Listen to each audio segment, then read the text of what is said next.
这一讲我们进入新的一年，武帝元寿6年，年初有降雨却不结冰，这样的反常天气给反常的政治奠定了基调。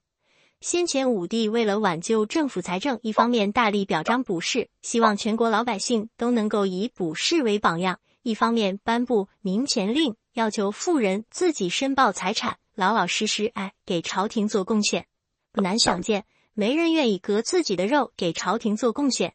像卜筮那样高风亮节的富人，满打满算也就只有卜筮一个。今天我们知道一个简单的道理，榜样的力量是无穷的，但古人没有现代传媒，官方要想在短时间内从普通人的世界里打造一个榜样出来，难度不是一般的大。我们只要看看孔子成为榜样是经过了多少代人持之以恒的努力，就不难理解这件事了。当卜筮的光辉事迹被广而告之的时候，不知道有多少人咬牙切齿呢？当年公孙弘的意见在这样一个特定环境下确实有他的道理，不合人情的事情就不要标榜了，这只会招人反感。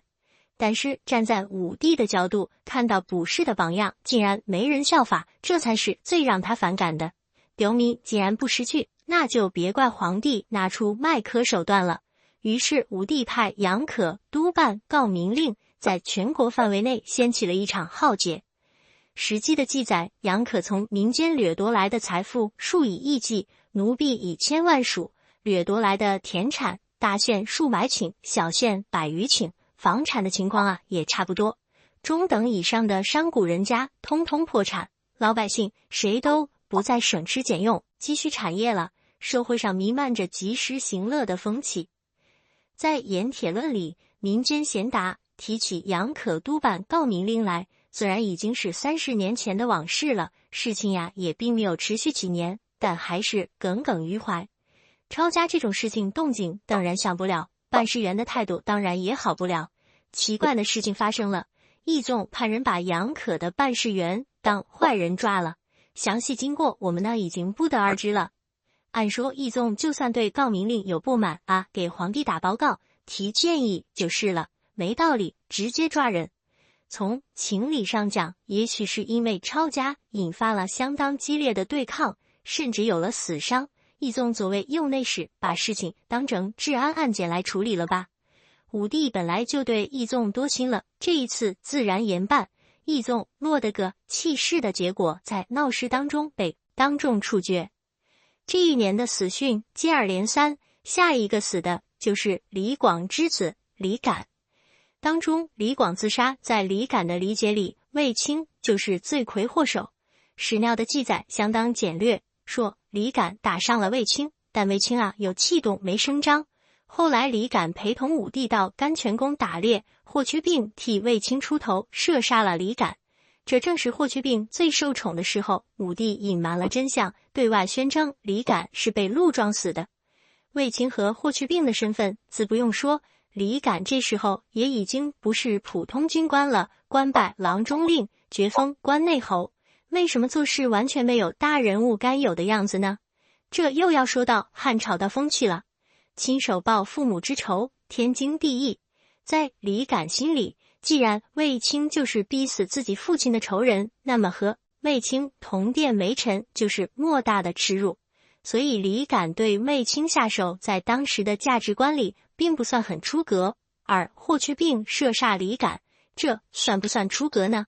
应该也不算。我们只要想想李广当年是怎样公报私仇，杀掉霸凌廷尉的。李广一共有3个儿子，老大李当户和老二李交都死在了李广前边。老三李敢一死，以后就要看李广孙辈的表现了。李当户留下了一个遗腹子，名叫李陵，后面会有重要的戏份。同年夏天，武帝在祖庙当中举行典礼，封皇子刘弘为齐王，刘旦为燕王，刘胥为广陵王。文人状是模仿尚书的行文写出来的，各种奇曲袄雅，称为诰册。这3名皇子的册封经过，《史记·三盟世家》有很详尽的交代，详尽的完全不像是司马迁的手笔。更有意思的是，册封3盟是霍去病倡议出来的。我们真是很难把霍去病和这种马屁勾搭联系到一起。3篇告册的内容，楚烧村搜罗到手，补写进了《史记》。我们可以领略到武帝一朝在仿古方面努力到了何种程度。后人常说武帝外儒内法，现在我们已经可以很真切地看到了。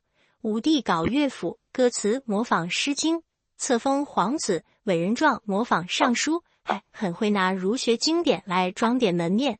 正如顾颉刚先生所概括的，武帝时完全以模仿古稀之时代，政治制度有然，文辞亦有然，这就是外儒的一面。至于内法，又是库里当道，又是抄家灭祖，武帝本人并不觉得这有任何的违和感。接下来就该盘点一下经济政策的得失了。自从发行白金币和5铢钱以来，官吏和平民因为盗铸而被捕处死的多达几十万人，逍遥法外呢就数不胜数了。总之，天下到处都在盗铸钱币，几乎人人违法，抓不过来，也杀不过来。也就是说啊，如果违法必究，非要除恶务尽的话，那就剩不下多少活人了。如果我们仅以杀人和抢劫作为衡量得失的指标，汉政府对百姓造成的伤害，简直比匈奴造成的伤害还要严重。天下扰攘，站在武帝的角度，这肯定啊不是自己的错，而是地方政府和豪强的错。于是在当年6月，武帝派遣不事官楚大、瞿衍等6人巡查各郡国，看看到底有哪些官员和豪强为非作歹。今天我们当然知道，这就是管理者很容易陷入的思维误区，就算真的取得了什么收效，也无非是扬汤止沸罢了。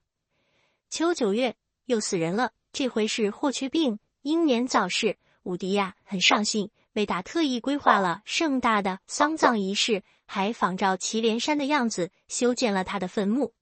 霍去病的夭折使武帝对霍去病的弟弟霍光格外关照，而霍光也许是基因太好的缘故吧，特别当得起武帝的垂青，以至于武帝之后的世界基本就是霍光的舞台了。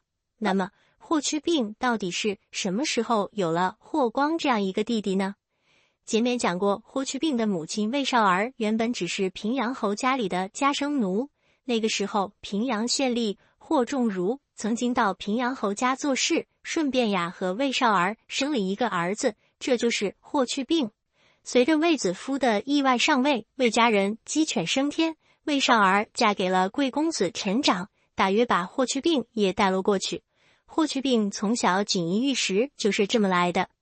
而霍去病的亲生父亲霍仲儒在平阳侯家里当满了差，就回家呀去娶妻生子了，生了这个孩子就是霍光。既然娶了妻生了子，霍仲儒作为县城里的一名基层办事员，从此就开启了好男人的人设，和魏少儿母子断绝了往来。等到霍去病长大成人，应该已经知道了自己的身世，但对于那个远在平阳县过着小吏生活的亲生父亲霍仲儒，他并没有去主动联系。等到霍去病北征匈奴，风光无两，班师路过河东郡的时候，郡太守不但跑到郊外迎接，还亲自背着弓弩和箭矢为霍去病开导，实在是给足了霍去病面子。霍去病呢，一路风风光光到了平阳侯的地界，既然顺道，那就认认亲吧。霍仲儒就这样被请过来了，还恭恭敬敬地对亲生儿子屈入拜谒。也就是说，霍仲儒没敢以亲爹的姿态和儿子相认，只敢以卑贱的身份拜见霍将军。霍去病赶紧跪拜，一家人就这样相认了。然后霍去病给霍仲儒买了好多田宅和奴婢，也算是尽孝了吧。但这一切都不重要，重要的是霍去病不但认了霍光这个同父异母的弟弟，还把霍光带到长安，让他做了郎官。等到霍去病死后，霍光一直谨小慎微地侍奉武帝，20多年间从没犯过错误。这样的人如果不能成为武帝的亲信，那真是没天理了。霍去病父子兄弟的相认特别有汉朝人的风格，天然的情感才是第一位的，没有那么多的条条框框，就像为亲人复仇一样。我们不得不承认，霍仲儒虽然只是一个小小的基层公务员，但基因太强大了，分别和2个女人生出来的2个儿子都是一矢俊彦，牢牢把持着汉帝国的命脉。同一年间，最后死掉的一位大人物就是位列9卿的严毅。严毅之死为中国传统文化留下了一个至关重要且匪夷所思的典故。我们下一讲再见。